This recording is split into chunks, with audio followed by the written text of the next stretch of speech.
हर sir ताज के छिन जाने का अफसाना कह रहा है, हर खंडर की वीरानी महल की कहानी सुनाती है। ये दिल्ली एक बड़ी कहानी जैसी है जिसका एक टुकड़ा मैं बयां करता हूँ, बाकी टुकड़ा कोई दूसरा मेरी रुखसती के बात करेगा। 1857 के बाद काफी सारे राइटर्स थे जिन्होंने अपने अपने तरीके से अपने अपने परसेप्शन के साथ जो है उसको, किसी ने म्यूटिनी कहा और किसी ने जो है उसको जंगी आज़ादी कहा। उन्हीं में एक राइटर थे जिनका आज का जिक्र नहीं होता, इनका नाम था ख्वाजा हसन निज़ामी। ख्वाजा हसन निज़ामी वो शख्स थे जिन्होंने 1857 के बाद भागे हुए शहजादों की सोबत में जो है उन्होंने जिंदगी गुजारी, उनके साथ जो है अपनी तालीम हासिल की। तो आज जो भी मैं आपको बताऊंगा वो उन्हीं के सारी जो किताबें हैं उन्हीं में से सारे रेफरेंसेस जो है मैंने लिए हैं। मरहूम ख्वाजा निज़ामी की पैदाइश 1879 में हुई थी और इन्होंने बहुत सारी किताबें निकाली, जिनमें से एक गदर की सुबह शाम, बेगमात के खतूत, गिरफ्तार शुदा खतूत, बहादुर शाह जफर और महताब के रोज नामचे, गालिब का रोज नामचे और बहादुर शाह का मुकदमा। ये पढ़ने लायक है, अगर ये पढ़ें तो आंखों देखा हाल जो है वो आंखों के सामने आ जाता है।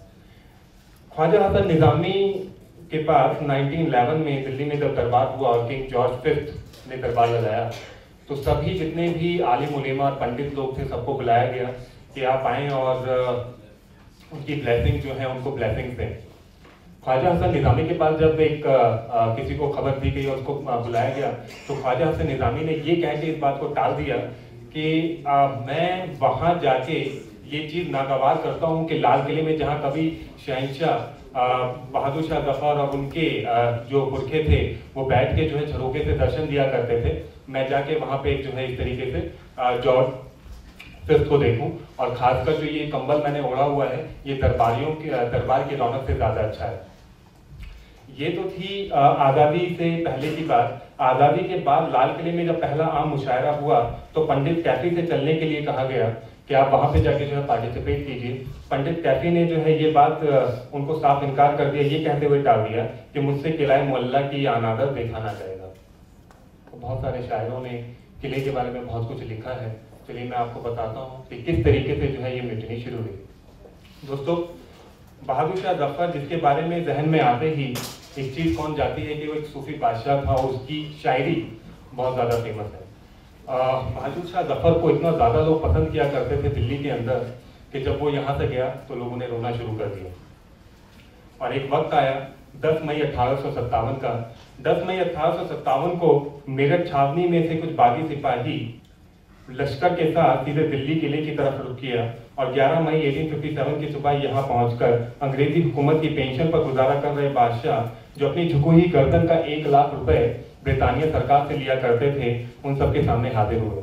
उन्होंने ये अर्जी लगाई कि शहंशाह बादशाह आलम पना कि हम अंग्रेजों से बिगाड़ कर आए हैं, आप अपना हाथ हमारे सर पर रख दीजिए, हम आपको हिंदुस्तान का बादशाह बनाते हैं।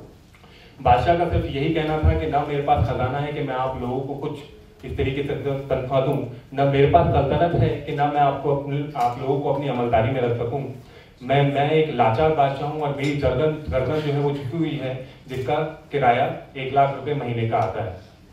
जो बागी सिपाही थे वो माने नहीं और उन्होंने जबरदस्ती जो है वो दीवाने खास में गए और उनका हाथ पकड़ के अपने सर पर रख लिया और बागी सिपाहियों ने ये समझा कि अब बादशाह जो है हम लोगों के साथ है।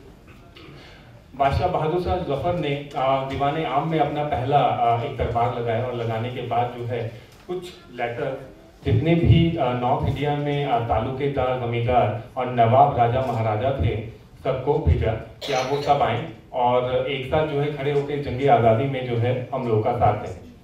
काफ़ी सारे जो राजा महाराजा थे, खासकर जो राजपुताना, उन्होंने कन्नी काट ली ये कहते हुए कि ये जो विश्व विजेता हैं इन लोगों का सामना हम लोग नहीं कर पाएंगे। पर नॉर्दर्न इंडिया में काफ़ी सारे जो नवाब और राजा महाराजा तालुकेदार थे उन सब ने जो है वो आए, दिल्ली आए और लड़ा। आज भी जो है उनका खानदान का कुछ अता पता नहीं मिलता और जिन लोगों ने 1857 में बहादुर शाह जफर का साथ नहीं दिया था उन लोगों के आज भी महल और किले बरकरार हैं। वो अब हम नॉर्थ और साउथ ब्लॉक में उन सबके भवन हम लोग देख सकते हैं, हैदराबाद हाउस और बीकानेर हाउस और ये जितने भी हाउसेस बने हुए हैं। जिस वक्त